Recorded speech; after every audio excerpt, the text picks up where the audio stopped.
सभी को नमस्कार। सर्वप्रथम हम शांति विहार कॉलोनी की तरफ से धात समिति का स्वागत करते हैं। अपार हर्ष है कि अपूर्व व्यस्तता के बाद भी आप लोग ने हम शांति विहार कॉलोनी वालों से संवाद के लिए समय निकाला, उसके लिए हम सभी आपके आभारी हैं। आज सर्वप्रथम मैं यही कहूँगा कि इस सावन के महीने में जब चारों तरफ बारिश और हरियाली का माहौल है, ऐसे में हम सभी को ये मौका रहता है और धात तो ख़ास तरह से कि ज़्यादा से ज़्यादा इस पृथ्वी को हरियाली से संचित करें, और इसी कड़ी में आज धात की पूरी टीम हमारे साथ है। मैं सबसे पहले धात के सेक्रेटरी श्री तन्मय जी को आमंत्रित करूंगा कि वो अपने टीम का परिचय कराएं और अपने कुछ शब्द हम लोग के बीच रखें। धन्यवाद। के साथियों ने नारे में ज़रूर सुने होंगे, लेकिन हम फिर दोहराते हैं क्योंकि अच्छी चीज़ों को याद रखना चाहिए और दोहराते रहना चाहिए। तो पहला नारा तो यह है कि हम हरेला का संदेश है कि सुनो हरेला का संदेश, हरा भरा हो मेरा देश। यानी कि हम सब अपने देश के हरा भरा होने की कामना करते हैं और उसको हरा भरा करने का सबसे अच्छा अवसर है ये महीना। जबकि अगर आपने कोई टहनी भी लगा दी तो उसमें भी जड़ें फूट जाती हैं। तो इस नारे को याद रखेंगे और दोहराएंगे। तो मैं कहूँगा सुनो हरेला का संदेश, आप लोग बोलेंगे हरा भरा हो मेरा देश।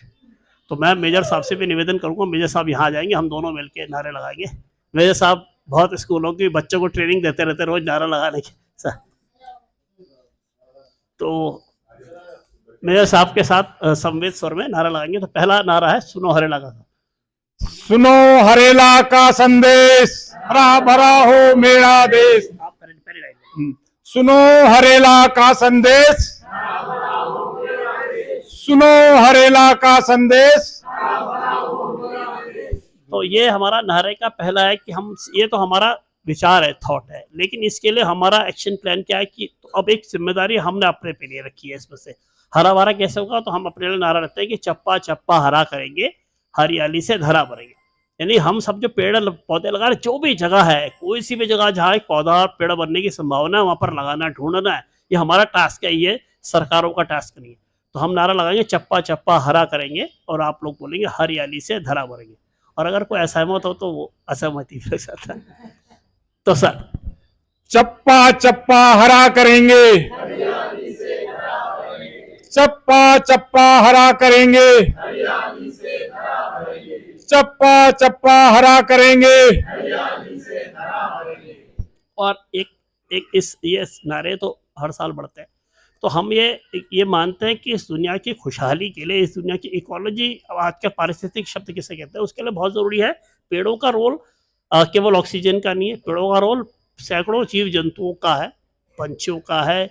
इतनी सारी तरह से वो इस इकोलॉजी को कंट्रीब्यूट करते हैं कि अगर वो रहेंगे तभी ये दुनिया के खुशहाल रहने की उम्मीद की जाती है। इसलिए बड़े बड़े देशों ने, जो विकसित देश हैं, उन्होंने पेड़ों के कटान पर लगभग रोक लगा दी। वो उसको लेकर के इस तरह की योजना बनाते हैं कि जिसमें कम से कम उनको काटना पड़े। लेकिन हमारे यहाँ इस तरह की घटनाएं बहुत देखी जा रही हैं। तो हम ये नारा देते हैं कि वृक्ष लगेंगे जब हर साल, यानी कि पहला काम तो है कि हर साल लगने चाहिए, तब होगी दुनिया खुशहाल। लगना तो ज़रूरी है, पहली शर्त ये है। तो हम नारा लगाएंगे वृक्ष लगेंगे जब हर साल, लेकिन आप लोग जोर से लगाएंगे, मेजर साहब की जितना जोश आना चाहिए। जी सर। वृक्ष लगेंगे जब हर साल, वृक्ष लगेंगे जब हर साल, वृक्ष लगेंगे जब हर साल, तब होगी दुनिया खुशहाल। अब ये तो लगने वाला टर्म हो कि हर साल पेड़ तो लगने ही चाहिए। वृक्ष बचेंगे जब हर हाल, वृक्ष बचेंगे जब हर हाल, तब होगी दुनिया खुशहाल। वृक्ष बचेंगे जब हर हाल, तब होगी दुनिया खुशहाल। धन्यवाद साहब। तो विशेष तौर पे मैं आज आप सबका आभारी हूँ। धात का मैं बहुत बहुत आभारी हूँ, जो आप हमेशा हर साल इधर आते हैं और हम लोगों को लगता है। तो आप सब लोगों का बहुत बहुत आभारी और बहुत बहुत धन्यवाद करता हूँ आप सबका। धात के जो लोग हैं हमेशा हम लोगों को प्रेरणा के रूप में भी देते हैं कि पौधों के बारे में हमेशा आप लोग हमेशा जो इस तरह से हमें मार्गदर्शन भी है कि पेड़ लगाओ, हर चीज़ आपने इन्वॉल्व और बहुत अच्छी तरह से आपने समझाया कि स्टेप बाय स्टेप आपने जो बताया मुझे बहुत ही पसंद आया, शायद सब लोगों को आया होगा, उसके लिए भी आप बधाई के पात्र हैं। अन्य हमारा जो शांति विहार है इसमें हम लोग कोशिश करते हैं सब लोग मिलके कि पौधों का हमारा विशेष ध्यान रहता है, हर साल हर वर्ष हर लोगों के टोकते भी हैं, कईयों से हमारे आपसी मतभेद भी चलते रहते हैं। ये हम लोग भी आप लोगों के साथ साथ हमेशा जुड़े रहेंगे और जो भी हो सकेगा हम लोग आपके साथ हमेशा साथ देंगे। इस समय माहौल तो कोई गीत का तो है नहीं, लेकिन 4 पंक्तियां मैं आपको सुना देता हूं। सब लोग गड़ो तो समझदा होला ना। ठीक ठीक ठीक। ये जो डाला हम लगाना छा पौध, ये हमार जो काम च ये तभी सफल बने जालू जब हम ये तय नौ तरह उन दृष्टि से हम देखला जन है। अच्छा अच्छा अच्छा, ठीक ठीक ठीक। अगर हम अपने छोटे बच्चों की तरह से इस पौधे को मान करके चलेंगे तो शायद हमारा जो कार्य है वो वास्तव में व्यावहारिक कहलाएगा।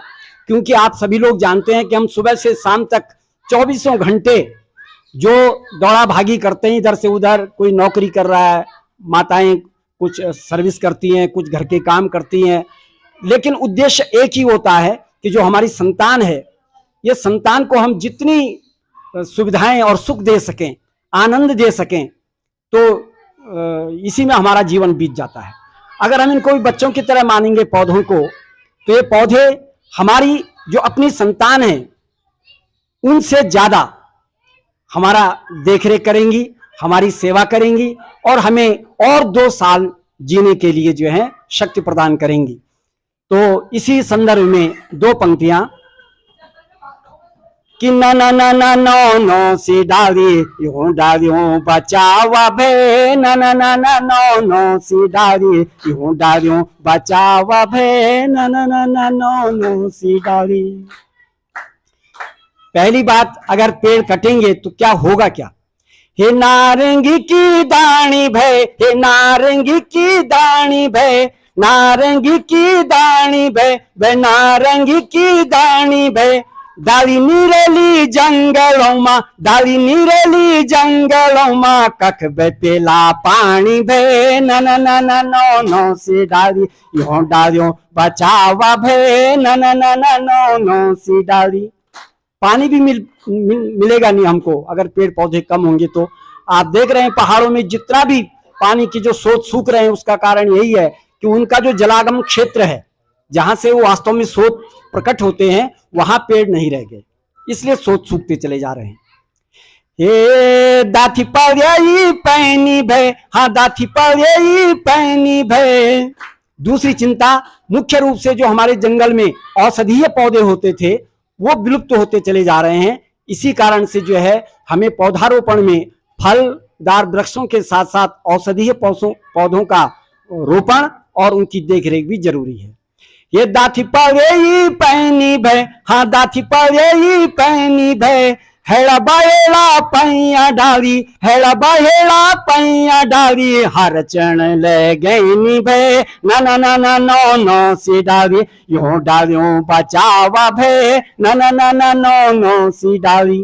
पहले तो केवल पहाड़ों में, गांवों में और जंगलों में ही चिंता होती थी। आज एक चिंता और बढ़ गई है कि देहरादून शहर में भी आंगन में बाग गुलदार घुसने लगे हैं। उसका भी कुछ कारण होगा और वो कारण भी हम ही ने पैदा किया होगा, इसके बारे में भी सोचना पड़ेगा।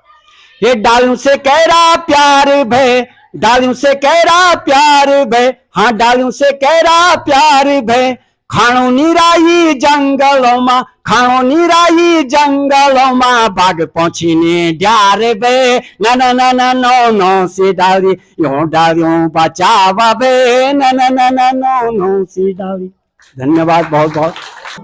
आप विगत वर्ष भी जो है यहाँ पे आए थे और आप लोगों ने यहाँ पे जो है हरेला के संदर्भ में हम लोगों को अवगत कराया, और ताकि इस पर्यावरण को बचाने के लिए जो आप लोगों का जो ये प्रयास है, इसको हम लोग इस चीज़ को जो है वो अपने जीवन में चरितार्थ करें। और सभी लोगों से मेरा ये विनम्र निवेदन है कि ये कार्यक्रम हमारा पूरा 1 महीना चलता रहता है हरियाली का, लेकिन हम जिन वृक्षों को उस समय में लगाते हैं हमें जो है उनकी देख रेख भी अवश्य करनी चाहिए। धात संस्था से लगातार हम शायद 3 साल से शांति विहार में आ रहे हैं। मैं गत वर्ष नहीं आ पाई थी, लेकिन उससे पहले जब सबसे पहली बार यहाँ पर कार्यक्रम हुआ था तो मैं आई थी। तो ये तो आपका प्रत्यक्षम किम प्रमाणम, प्रत्यक्ष के प्रमाण की आवश्यकता नहीं होती है। उस समय वहाँ पर एक टीन शेड बना हुआ था शायद, और यहाँ पर बहुत घास थी इस कॉलोनी में। उसके बाद से आप इसको संवारना शुरू किया गया और अब इसकी सुंदरता जो है वो चारों तरफ दिख रही है। तो शांति विहार कॉलोनी को पहले तो बहुत बहुत धन्यवाद इस पार्क के लिए कि आपने इसको बहुत सुंदर बना दिया। और एक बालबन हमने बनाया है पर गोरखपुर चौक के पास एक बनिया वाला स्कूल है, तो उनके पास काफी जमीन थी, तो उन लोगों का कुछ एरिया था जो खराब था, जहाँ पे उनका यूज नहीं हो रहा था, झाड़ी वगैरह थी उसमें। तो वहां पे हमने झाड़ी वगैरह काट के और कूड़ा साफ करके वहां पे पौधा लगाना शुरू किया। तो जो एरिया वहां का सबसे खराब एरिया था वो हमने सबसे अच्छा एरिया बना दिया उस एरिया में, उस क्षेत्र के लोगों के लिए। अभी वहां पे लोग जो है घूमने फिरने के लिए आते हैं और उसका आनंद लेते हैं। ऐसा ही पार्क बन गया जैसे ये है, इसी प्रकार उसमें 350 पौधे हमने लगा दिए हैं। पिछले साल तक 350 लग गए थे। तो वहां के लोग बहुत ही प्रसन्न है, भी बहुत खुश हैं कि आपने हमारा एरिया साफ किया और हमको जो है अच्छा वातावरण दिया। जहाँ बहुत सारे कीड़े मकोड़े हुआ करते थे, पहले गंदगी होती थी, वहां एक इतना अच्छा जो धात संस्था ने एक अच्छा पार्क डेवलप किया है। तो ये इस पार्क को हम लोग देख रहे हैं सब मिलकर के। इसका नाम हमने बालवन इसलिए रखा क्योंकि वहां पे बच्चे हैं, स्कूल के बच्चे आते हैं, तो बच्चे भी बड़े खुश होके वहां पे हमने फ्रूट के पेड़ लगाए हैं, आम के, अमरूद के, आंवले के, छायादार बहुत सारे पेड़ लगे हैं। और सबसे पहली बात तो ये है कि आपकी कॉलोनी में जैसे ही हम अंदर घुसते हैं तो एक अलग माहौल होता है। शहर में एक नई प्रक्रिया क्या शुरू हो गई कि सारी सड़कें आरसीसी की इस कोने से उस कोने तक बना दी जा रही हैं, जिससे क्या है कि पानी जो बरस रहा है वो धरती के अंदर तो जा नहीं रहा है, हम एक वो बहुत बड़ा नुकसान कर रहे हैं। हम क्या सोचते हैं कि साफ सफाई रहेगी, गाड़ी खड़ी करने के लिए जगह रहेगी, लेकिन कच्चा होना बहुत जरूरी है। मैं इसके लिए कई बार इस बात को उठाता भी हूं और यहाँ पर पार्षद जी बैठे हैं, मेरा उनसे अनुरोध रहेगा कि जब भी इस तरह किसी गली में निर्माण कार्य हो तो कम से कम 2 फीट 3 फुट कच्ची जगह जरूर छोड़ें और उसमें पेड़ जरूर लगाएं। दूसरा, हमने एक और चीज कर दी है कि हम घर के अंदर पूरा पक्का कर रहे हैं। अगर कोई पेड़ है उसके पत्ते गिरते हैं तो हमें क्या लगता है कि ये गंदगी हो रही है, तो हम उसको पूरा पक्का कर देते हैं। तो मेरा एक अनुरोध रहेगा कि घर के अंदर कुछ कच्चा हिस्सा भी जरूर छोड़ें, ताकि जो धरती की प्यास है वो बुझेगी तो हमारी प्यास बुझेगी। तो इसके लिए हमें गंभीरता से सोचना होगा, क्योंकि अगर हम ये सब नहीं कर रहे हैं तो हम अपने लिए ही समस्या खड़ी कर रहे हैं भावी जीवन में। बाकी बहुत अच्छा लगता है आपके यहाँ, और हरेला की बहुत बहुत शुभकामनाएं।